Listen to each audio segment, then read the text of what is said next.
Nada há tão grande quanto a humildade. A humildade vence todas as tiranias, destrói todas as dificuldades. A humildade é irmã gêmea da persistência, filha dileta da força. Quantos humildes tens visto cair? Nenhum. E quantos engrandecidos tens visto precipitados do pedestal, onde orgulhosos se supunham eternos? Nem eu sei.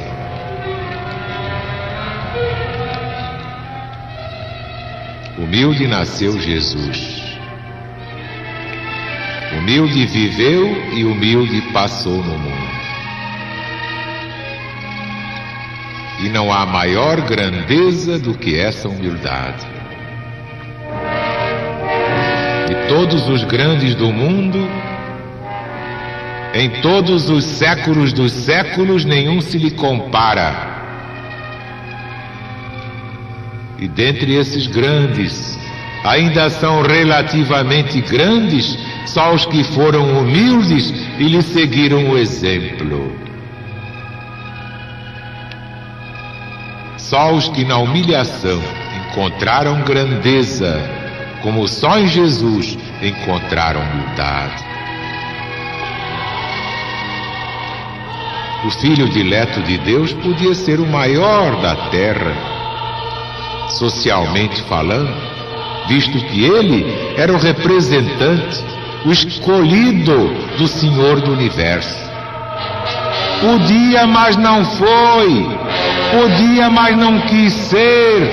Não quis ser porque não devia.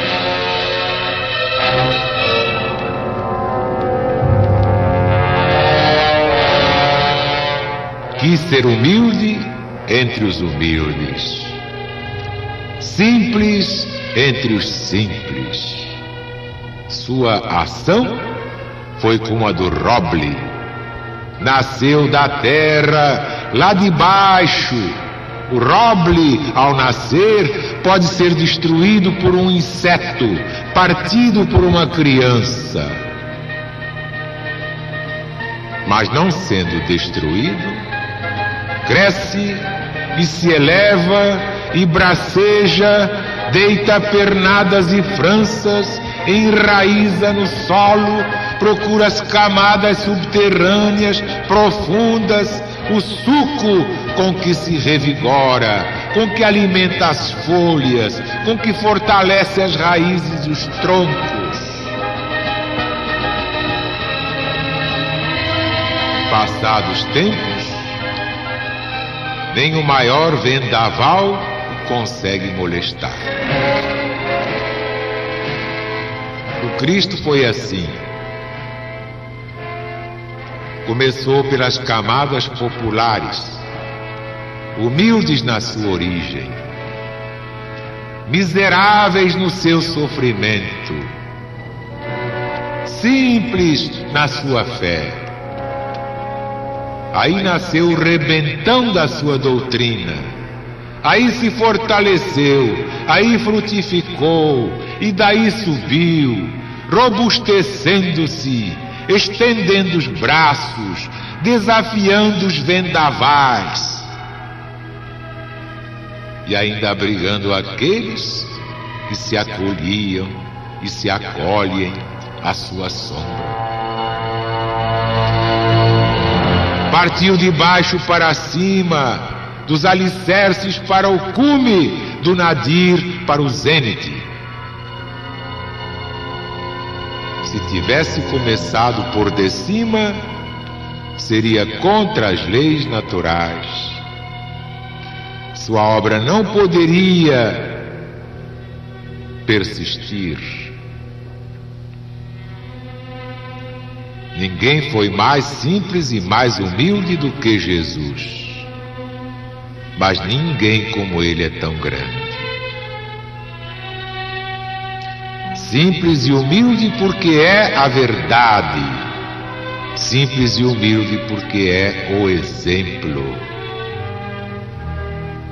E quem o imitar na sua humildade encontrará elevação. Não há ato da vida que nos imponha tanta ponderação como o nascimento de Jesus.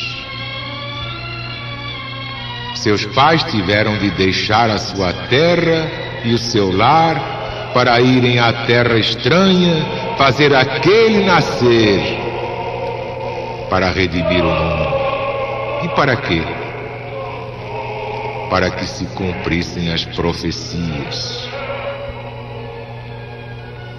Era preciso que o que havia de dar lugar a todos na casa de Deus nascesse sem lar e sem abrigo. O que havia de dominar os grandes tinha de se manifestar tão pequeno que havia de nascer ao desabrigo, entre os simples e entre os brutos. E assim tinha de ser, para escapar à maldade dos que queriam destruí-lo logo à nascença.